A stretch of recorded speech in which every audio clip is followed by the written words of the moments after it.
C'est vraiment potentiellement un changement de paradigme complet.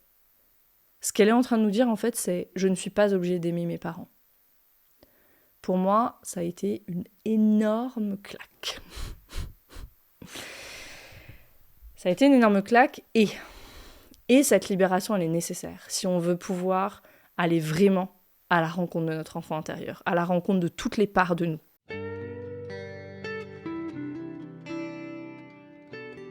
Bienvenue dans Pas de soucis, le podcast pour se libérer de l'anxiété avec Camille Thomas. Je suis Camille et avant d'être coach de santé, j'ai été une grande anxieuse. Je me suis libérée de l'anxiété le jour où j'ai compris que ce n'était pas dans ma tête. Pas de soucis, c'est le podcast pour celles et ceux qui sont fatigués par tout ce qu'ils ont essayé et qui savent qu'ils ont le pouvoir de guérir de l'anxiété naturellement. Alors si tu veux vivre sans anxiété et que tu as l'intuition qu'on ne t'a pas tout dit, ce podcast est pour toi. Je te retrouve tous les lundis pour explorer les pistes qui te permettront d'accéder au calme à l'intérieur de toi. Bienvenue dans cet épisode. J'avais dans l'idée que cet épisode allait être un épisode sympa sur les parts de soi. Et puis, je suis allée dans ma bibliothèque. Et quand je suis allée chercher dans ma bibliothèque, j'avais l'intention à la base de prendre le livre « Pourquoi nous sommes essentiellement bons ». C'est comme ça qu'il s'appelle en français, de Richard Schwartz, donc moi je l'ai en anglais ici. No Bad Parts. Et puis, je me suis rappelé que j'avais aussi la thérapie de l'enfant intérieur. Je l'ai vu dans ma bibliothèque, ce livre-là. J'ai plongé mon nez dedans, replongé, et j'ai vu une citation d'Alice Miller. Et là, j'étais là, « Oh, c'est vrai, il y a Alice Miller aussi !» Mais oui, Alice Miller. Et ça me semble juste de commencer par les apports d'Alice Miller, et en particulier celui sur le 4e commandement pour cet épisode, parce que c'est cet apport-là, c'est lui qui explique les résistances auxquelles on peut se heurter quand on commence un travail sur soi. Tout travail sur soi, sur nos traumatismes, nous emmènera inévitablement dans l'enfance. Et pourtant, on est nombreux, nombreuses à pas vouloir y aller. Soit on veut pas y aller, soit on se souvient pas de grand-chose, soit on se convainc qu'il n'y a rien à voir. Tout allait bien, mes parents ont fait tout ce qu'ils ont pu pour moi, il n'y a pas de sujet. Les stratégies 2 et 3, c'était les miennes. Donc, stratégie 2 et 3, c'est on se souvient pas de grand-chose, on se convainc qu'il n'y a rien à voir. C'est pas que je voulais pas parler de mon enfance, c'est que je voyais pas bien ce que je pourrais y trouver. En fait, les seuls souvenirs que j'avais, c'était des souvenirs complètement banaux, de lieux, d'événements quotidiens, de choses qui sortaient de l'ordinaire, de voyages qu'on avait pu faire avec mes parents, mais qui étaient ou des événements banaux qui auraient pu être des traumatismes, mais qui étaient très loin de moi, genre la mort d'une grande-tante, un truc comme ça. Donc pas grand-chose au potentiel traumatique. Et ça fait plus de 5 ans maintenant que je suis sur ce chemin. Il y a tellement de souvenirs qui me sont revenus, qui avaient complètement disparu. Et tellement de souvenirs que je réalise le travail immense qu'avait fait mon subconscient, mon corps, pour me permettre de fonctionner, juste, sans être hanté par ces souvenirs, et puis aussi pour respecter le 4e commandement, de façon subconsciente, inconsciente bien sûr. Subconsciente, je préfère, parce qu'inconsciente, ça fait vraiment comme si on n'avait pas d'accès. Subconsciente. Le 4e commandement, c'est quoi ? Dans la Bible, c'est « Honore ton père et ta mère, afin d'avoir longue vie sur la terre que le Seigneur, ton Dieu, te donne. » Donc, Dieu a voulu, dans la religion catholique, dans la Bible, qu'après lui, nous honorions nos parents, à qui nous devons la vie, et qui nous ont transmis la connaissance de Dieu. Donc on est tenu d'honorer et de respecter tout ce que Dieu, pour notre bien, c'est très important ce pour notre bien, a revêtu de son autorité. Et si on fait ça, on aura une longue vie harmonieuse sur terre. Et sinon, on sera puni par Dieu. Donc ce commandement vient de la Bible, bien sûr, et il ne s'agit pas uniquement de religion. Et c'est là que c'est important, parce que peu importe qu'on soit catholique, religieux, n'importe quelle religion, c'est pas le sujet. Ce commandement, il est devenu culturel. Et ça, Alice Miller, elle le souligne bien. Elle dit que ce commandement, il a infiltré tous les domaines, du milieu familial à la justice, en passant par les milieux thérapeutiques aussi. Donc ici, je vais lire un extrait. Si vous voulez aller regarder, c'est page 16 du livre.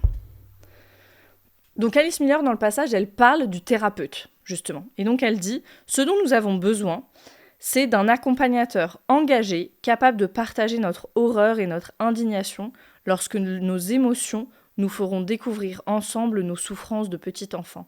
Tout ce que nous avons pu endurer parfois dans une totale solitude, lorsque notre âme et notre corps luttaient pour survivre.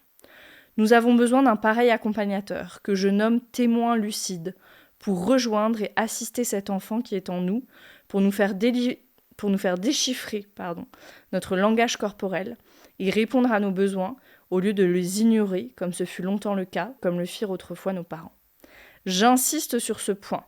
Avec l'aide d'un accompagnement compétent, non pas neutre, mais notre allié, il est possible de trouver sa vérité. Puis après, une page plus loin, elle dit « Sous l'emprise du 4e commandement, la grande majorité des thérapeutes promeuvent auprès des patients venus leur demander secours les principes éducatifs dans lesquels ils ont été élevés. Eux-mêmes sont fixés à leurs parents par les innombrables liens de leurs vieilles attentes, baptisent cela amour et tentent de se persuader que c'est la bonne solution.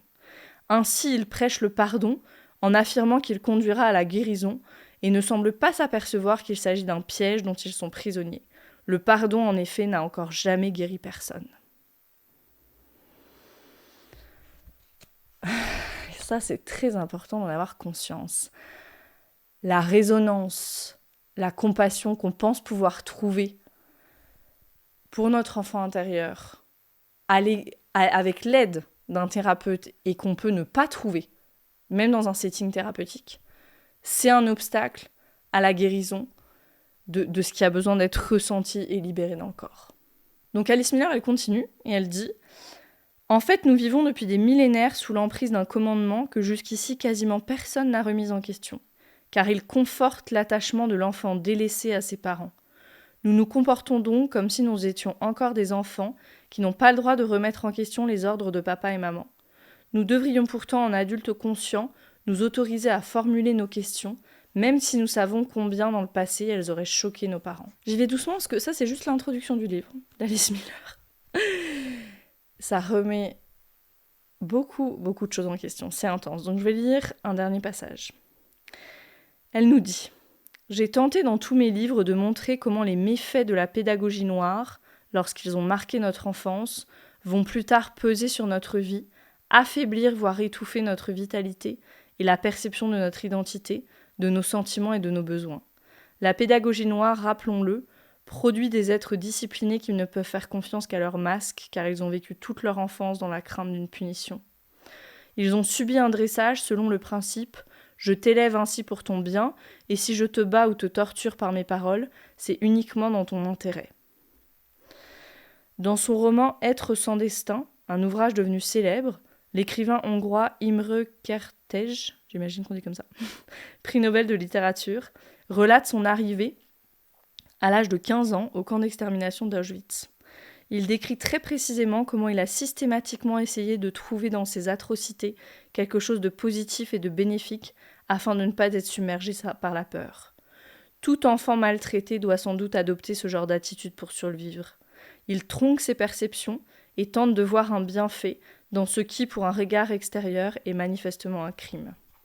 Un enfant n'a pas le choix. Si, faute de témoins secourables, il se trouve totalement à la merci de ses persécuteurs, il est contraint au refoulement. Et puis ensuite, elle parle de l'importance de la thérapie et de l'importance que ce soit dans le corps. Ce n'est que plus tard, à l'âge adulte, s'il a la chance de rencontrer un témoin lucide, qu'il aura une alternative. Il pourra accéder à sa vérité, cesser de s'apitoyer sur son bourreau, renoncer à s'efforcer de le comprendre et de ressentir à son égard des sentiments qu'il n'a pas vécus. Il pourra condamner sans ambiguïté le traitement qu'on lui a infligé. Cette démarche entraîne un grand soulagement pour le corps, qui dès lors n'est plus obligé de se rebeller pour rappeler à l'adulte la tragique histoire de son enfance. Il se sent compris, respecté et protégé par cet adulte, à présent décidé à connaître toute sa vérité. Et puis un dernier mot sur le corps, elle nous dit « Le corps ne comprend absolument pas cette morale, il n'a que faire du 4e commandement, et à la différence de notre raison, il ne se laisse pas duper par de belles paroles. Le corps est le gardien de notre vérité, car il porte en lui l'expérience de toute notre vie et veille à nous la rappeler. Il nous oblige, en manifestant divers symptômes, à accéder à cette vérité, également sur le plan cognitif, afin que nous puissions communiquer harmonieusement avec l'enfant méprisé et humilié qui vit toujours en nous. » Cette lecture, elle a été hyper intense pour moi. C'est le livre d'Alice Miller qui s'appelle « Notre corps ne ment jamais ». Donc je vais doucement ici parce que ça peut être intense. Et si tu as besoin de mettre l'épisode en pause, fais. Parce que c'est vraiment potentiellement un changement de paradigme complet. Ce qu'elle est en train de nous dire, en fait, c'est, et elle le dit, elle l'écrit plus tard dans le livre, c'est « je ne suis pas obligée d'aimer mes parents ». Pour moi, ça a été une énorme claque. Ça a été une énorme claque et cette libération, elle est nécessaire si on veut pouvoir aller vraiment à la rencontre de notre enfant intérieur, à la rencontre de toutes les parts de nous. Je vais y venir avec la grille de lecture de l'IFS. Si on veut pouvoir être véritablement à l'écoute, dans l'ouverture de ce qui a besoin d'être partagé, il n'y a que comme ça que la guérison elle peut se produire. Tant qu'on s'oblige, de façon consciente ou inconsciente, à ressentir des choses qui n'ont pas été ou qui ne sont toujours pas d'ailleurs ressenties, parce que je dois aimer mes parents, il y a ce 4e commandement, on n'est pas dans notre authenticité. On n'est pas dans notre authenticité. Et je me souviens que je discutais avec quelqu'un, je ne sais plus qui m'avait dit ça, où on parlait de ça, et elle me disait, le 4e commandement, c'est « tu honoreras tes parents », et honorer, c'est remettre à sa juste place. Et parfois, la juste place, c'est très loin. Donc le 4e commandement, il ne nous dit pas d'ailleurs « tu dois aimer tes parents », il nous dit « tu dois honorer ». C'est pas la même chose.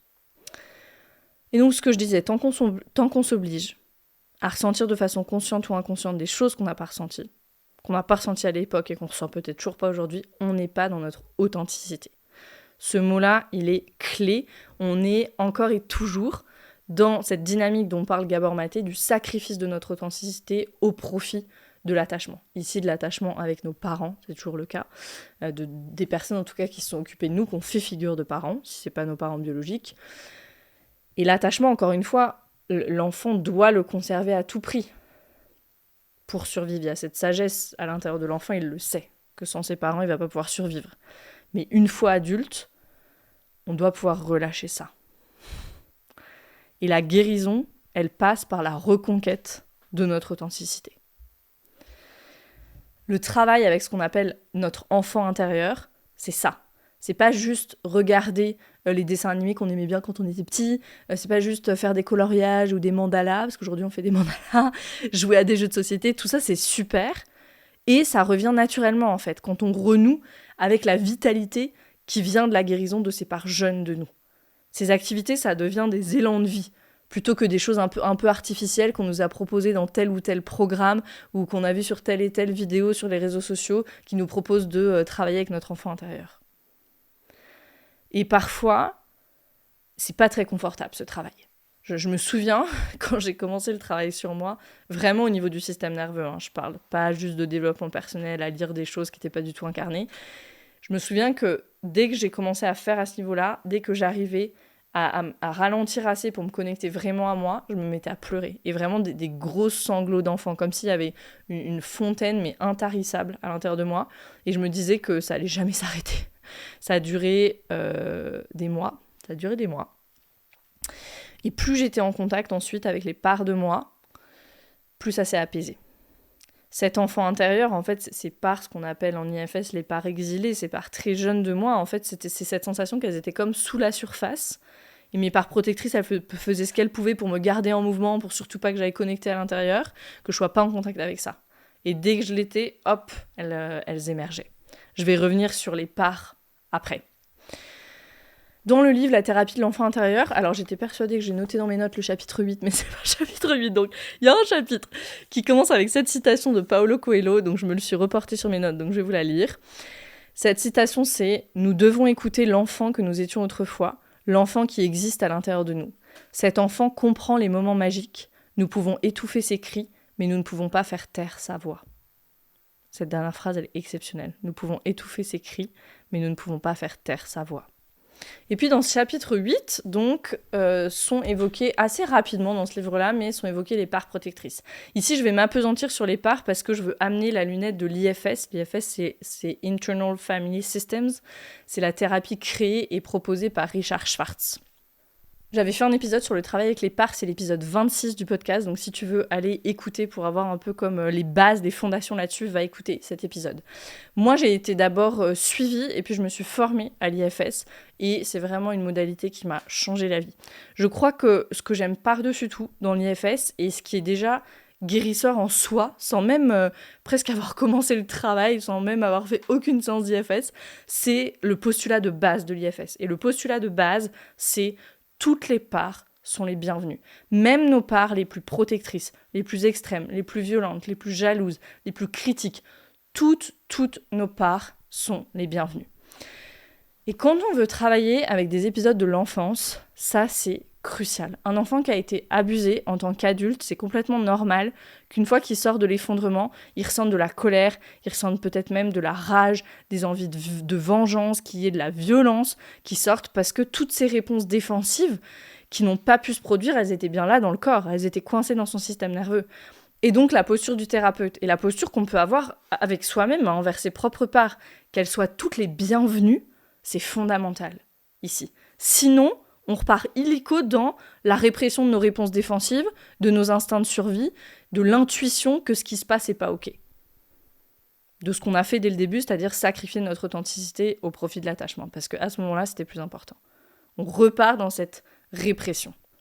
Sur le sujet de l'IFS et de cette posture juste extraordinaire qui est enseignée avec l'IFS, je me souviens, je parlais avec une amie qui traversait quelque chose de difficile et qui ressentait beaucoup de colère, notamment vis-à-vis de sa famille.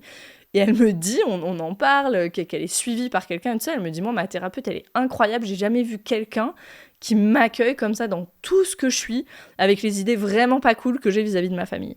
Et je lui dis, ah oui, c'est qui ? Et elle me donne le nom. Et c'était une de mes assistantes sur ma formation d'IFS. Donc quelqu'un qui pratique l'IFS depuis assez longtemps. Et j'ai dit à mon ami, bah oui, en fait, c'est la base de ce qu'on apprend en IFS, et c'est génial, elle a l'air vraiment de l'incarner complètement, c'est absolument magnifique. Quand on fait le travail avec les parts de nous, ce qu'on fait, en fait, c'est qu'on travaille avec ce qui est présent, avec les parts qui sont là, et on fait de la place jusqu'à ressentir de la compassion pour chaque part. Et donc, qu'on fasse le travail avec un thérapeute ou qu'on le fasse de soi à soi, si voilà, on a beaucoup pratiqué, qu'on a un peu d'autonomie, le thérapeute, il est forcément allié dans le processus. Forcément. Parce qu'on travaille ensemble pour faire la place jusqu'à arriver à cette compassion. Et la posture du thérapeute, c'est d'être dans ce qu'on appelle le self, dans cette compassion. Et ça, c'est extraordinaire et c'est hyper précieux. Ce dont parlait Alice Miller tout à l'heure, on a besoin d'un thérapeute qui soit engagé, qui soit un allié. Bah, en fait, c'est nécessairement ça. Si le thérapeute incarne ce qui est enseigné en IFS, c'est nécessairement ça dans le travail avec les parts. Cette posture, c'est ce que je cultive pour moi-même au maximum. On n'y arrive pas toujours, c'est normal, hein, on est humain. Et c'est ce que je transmets aux participants de mon programme Arise, parce que je suis convaincue qu'on n'a pas besoin d'être thérapeute pour ça, et qu'en comprenant les concepts, quand je dis on n'a pas besoin d'être thérapeute pour ça, c'est pour ressentir cette compassion envers soi, envers l'autre. Et voilà, en comprenant les concepts, en fait, en cultivant le partage dans la compassion, dans la bienveillance, voilà, quand on en parle, quand on est en groupe, on peut arriver à avoir cette posture-là pour soi, pour nous-mêmes, pour toutes nos parts. Et je le vois encore et encore. Voilà, moi, j'ai la chance de voir les personnes dans Rise qui évoluent sur 3 mois, sur 4 mois, sur 6 mois, sur 1 an, parce qu'après, on est dans Rise Alumni et je les suis pendant longtemps et je vois cette posture qui change, cette curiosité qui est là pour des parts, voilà, envers lesquelles la personne elle était super agacée avant ou elle voulait s'en débarrasser. Maintenant, il y a en tout cas cette compassion et cette curiosité qui sont là et du coup, ces parts, elles sont moins fortes aussi. Et ça, c'est extraordinaire parce que ça enlève une charge. S'il n'y a pas ma critique intérieure qui se mord ou une autre part qui arrive qui agace et une autre qui a peur de cette part-là, etc., il y a de la place, ok ? Il y a de la place. Si je ressens de la colère, par exemple, pour ce qui m'est arrivé, et que je peux remplacer la critique, la culpabilité, la honte de toutes les autres parts qui arrivent avec, en me disant que voilà, je devrais pas ressentir ça, que mes parents ont fait de leur mieux, etc., que je peux juste être avec ma colère, avec compassion, voilà, même si ça peut être un passage émotionnel un peu intense, parce que je vais m'autoriser à ressentir aussi cette colère, c'est tellement plus léger, comme ça, c'est tellement... Et presque, j'ai envie de dire, plus simple aussi. Ça veut pas dire que c'est facile, mais c'est dans la simplicité. Et ça, je crois que c'est vraiment important, et je termine sur ce point pour le sujet de la résistance qu'on peut avoir à aller faire ce travail sur notre enfance, sur notre enfant intérieur. Ce qu'il faut comprendre, et je vais utiliser des termes juridiques ici pour illustrer, parce que j'ai fait des études de droit et c'est la meilleure explication qui m'est venue de ça, c'est... En fait, ce qu'il faut comprendre, c'est qu'il y a blessure involontaire. Donc, dans la blessure involontaire, il y a bien une faute, il y a bien un coupable. C'est ce qu'il faut en droit pour que quelqu'un paye pour ce qu'il a fait. Mais ici, la différence, c'est l'intention. Okay, et si tu es sur ce chemin, tu sais que le trauma, il se passe de génération en génération et que tes parents ou les personnes qui se sont occupées de toi, elles ont fait avec ce qui leur avait été transmis. Et c'est ça qu'on veut dire quand on dit ils ont fait de leur mieux. Okay, souvent en toute bonne intention. Mais le fait qu'il y ait blessure involontaire n'empêche pas qu'il y ait blessure, et n'empêche pas qu'il y ait un coupable, et n'empêche pas qu'il y ait une faute. Et pour ça, notre enfant intérieur, il a besoin que justice soit faite, en s'autorisant à ressentir toute la colère, la haine parfois, jusqu'à pouvoir effectuer les réponses défensives qui auraient voulu se produire et qui n'ont pas pu se produire. Ça, c'est le travail qu'on fait en Somatic Experiencing, où on va s'autoriser vraiment dans le corps. Alice Miller, elle disait, le corps n'a que faire du 4e commandement. Ok, la vérité, elle va venir du corps. Et donc, on laisse se faire ça. Quand on travaille en travail somatique, on va s'autoriser à serrer les poings et à donner, dans le vide ou sur un coussin, à donner les coups qu'aurait voulu partir pour se défendre. On va s'autoriser à sentir nos muscles, ok, à récupérer notre force, à sentir que maintenant, j'ai la force de me défendre. Et ça, c'est tellement important parce que c'est à ce moment-là qu'on sort vraiment de l'impuissance et qu'il y a quelque chose d'énorme qui se guérit en nous. Si on se laisse ressentir et puis on laisse nos impulsions avoir lieu. Mais avant de pouvoir faire ça, souvent ce qu'on va rencontrer, c'est des parts protectrices. Et je vais lire vraiment juste quelques lignes de la thérapie de l'enfant intérieur à la page où ils en parlent. Ils disent « Les protecteurs, donc les parts protectrices, les protecteurs sont persuadés que les exilés sont dangereux, que leurs ressentis et leurs caractéristiques mettent en péril un équilibre durement acquis lors du processus de suradaptation à l'environnement familial, social et culturel. » Et c'est ce qui se passe effectivement. Ce qui se passe, c'est qu'au lieu de se construire, quand il y a un environnement qui est chaotique, qui est abusif, au lieu de se construire depuis notre moi authentique, puisqu'on a dû le sacrifier au profit de l'attachement, encore une fois, sont les parts protectrices de nous qui prennent le relais. Et on se retrouve enfermé dans des comportements, dans des rôles, soit dont on n'a même pas conscience, soit souvent qu'on aimerait bien changer. Mais ça va pas se faire du jour au lendemain. Parce que comme leur nom l'indique, les parts protectrices, elles sont là pour nous protéger de l'intensité de toutes ces parts très jeunes qu'on appelle les exilés, effectivement. Parler des exilés, là, dans le livre. Toutes ces parts très jeunes qui portent des fardeaux très très lourds, elles sont appelées exilées. Alors pourquoi exilées ? Parce que ce sont ces parts qui portent la souffrance, qui portent le deuil, qui portent la honte, qui portent toute l'intensité des blessures, en fait, qui sont présentes suite à ce qui nous est arrivé. Et donc elles ont été exilées bien loin dans notre système par les parts protectrices, dont le rôle, c'est de s'assurer qu'on ne ressente plus jamais ça. Ok. Et si tu y penses, là, en m'écoutant, vraiment, si on y pense, c'est très fonctionnel. On ne pourrait pas opérer au quotidien si on était rongé par des niveaux mortifiants de honte en permanence, ou si on était dans un processus de deuil intense, ou si on était en permanence au sommet, au pic de notre souffrance. Ce serait impossible, on ne pourrait pas fonctionner. Donc, les parts qu'on rencontre souvent en premier sont les parts protectrices. Et on ne peut pas parler de travail avec l'enfant intérieur, avec nos enfants intérieurs en réalité, parce que ce qu'on dit en IFS, c'est qu'il y a plusieurs parts exilées qui portent des fardeaux différents, qui ont des âges différents aussi, parce qu'il nous est arrivé des choses à des âges différents. On ne peut pas bypasser, court-circuiter les parts protectrices. Dans No Bad Parts, donc Richard Schwartz, j'ai mis des petits post-it, mais je l'ai traduit, donc je vais vous lire mes notes ici. Richard Schwartz, il nous dit dans No Bad Parts, « J'ai appris il y a de nombreuses années l'importance de respecter les protecteurs et leur droit de protéger le système et de ne pas être mis à l'écart. Les systèmes intérieurs chargés sont des environnements sensibles et nous devons les approcher et les visiter en conséquence. Vos protecteurs ont passé leur vie à essayer de vous tenir à l'écart de vos exilés. Il faut donc d'abord les consulter et les convaincre qu'il y a une bonne raison de vous laisser y aller. Nous n'allons pas vers les exilés sans la permission des protecteurs. » Donc c'est ce que je disais, on ne court-circuite aucune part, on va toujours au rythme où le système de la personne nous autorise. Et ça, c'est aussi un travail qu'on fait dans mon programme Arise, apprendre à être avec nos parts protectrices, à mieux les connaître, à les rassurer et à négocier avec elles quand c'est nécessaire. Et puis quand on fait ça et qu'on a créé une relation qui est une relation suffisante de confiance en fait avec nos parts protectrices, on va avoir accès aux parts exilées. Et là, notre travail, c'est d'écouter avec compassion. Si on est en présence d'un thérapeute, on pourra aller jusqu'à l'action correctrice, au déchargement.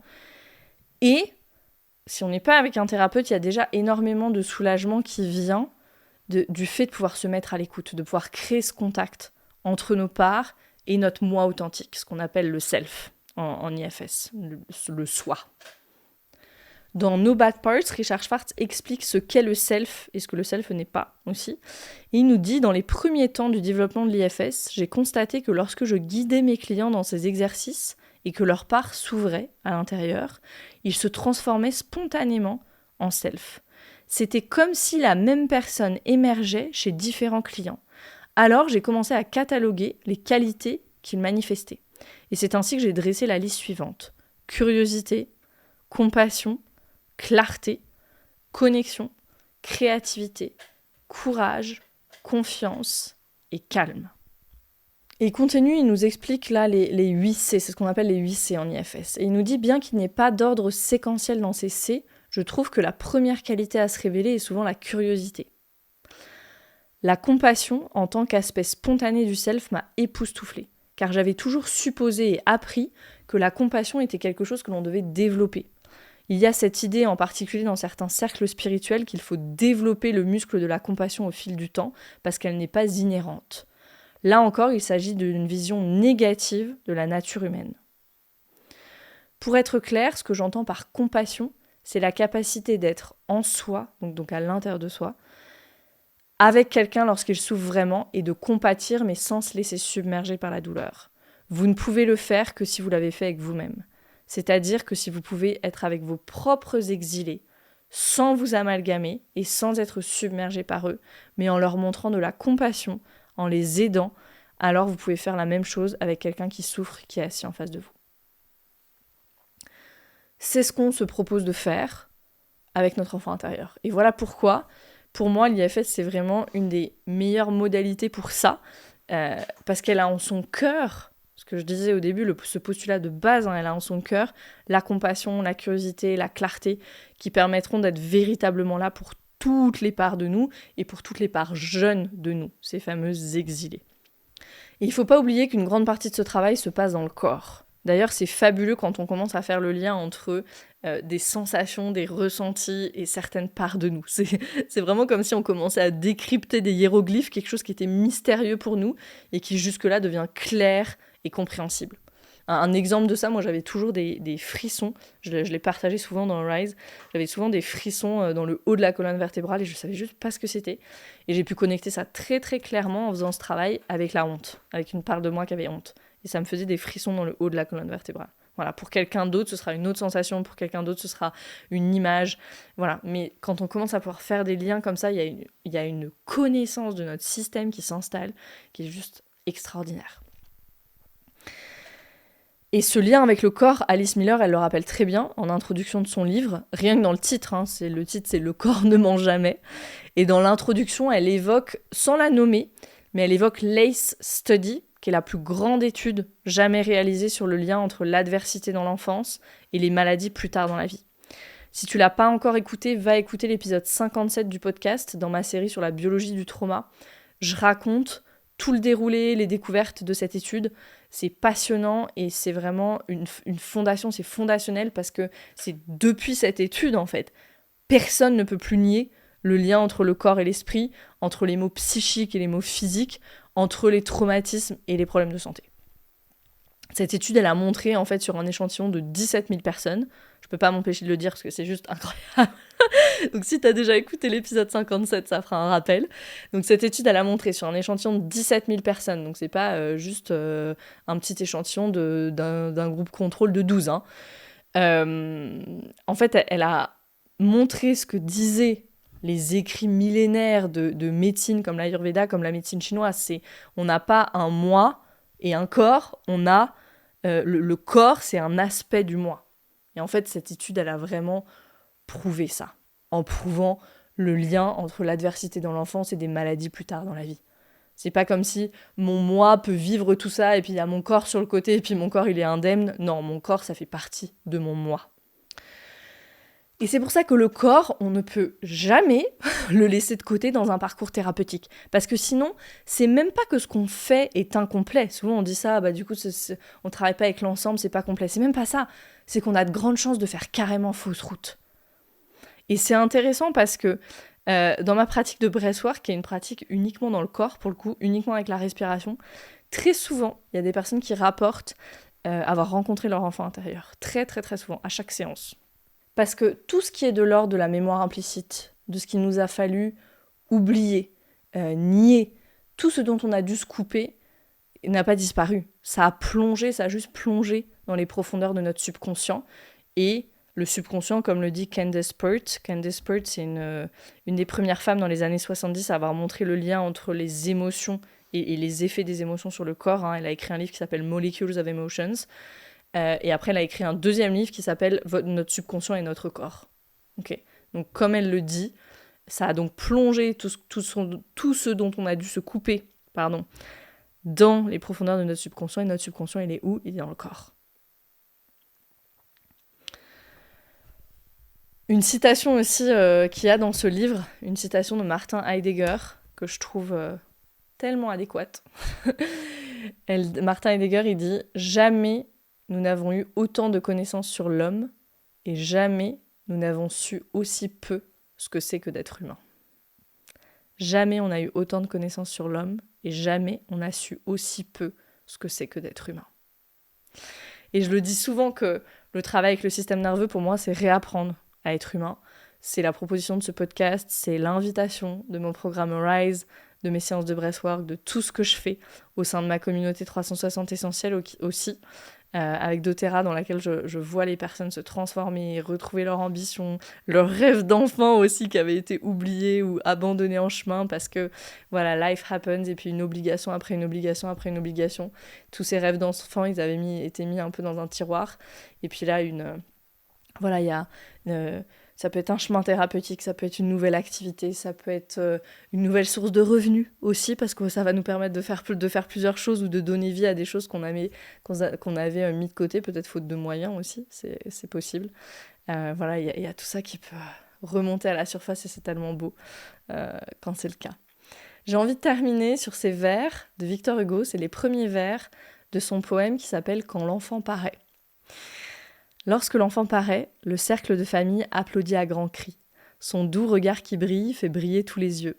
Et les plus tristes fronts, les plus souillés peut-être, se dérident soudain à voir l'enfant paraître, innocent et joyeux. J'adore ces vers, ils m'émeuvent énormément. C'est tellement beau, il y a juste toute la beauté de l'enfant en 8 lignes dans ce début de poème. Voilà, donc je te souhaite du fond du cœur que tes yeux recommencent à briller, à s'émerveiller. Quand le traumatisme est processé, quand l'énergie de survie elle est libérée, c'est ça qui revient, véritablement. Et avec ça, se termine notre série Back to Basics. Je te retrouve très vite pour d'autres épisodes dans Pas de soucis. Merci d'être là encore une fois et à très vite.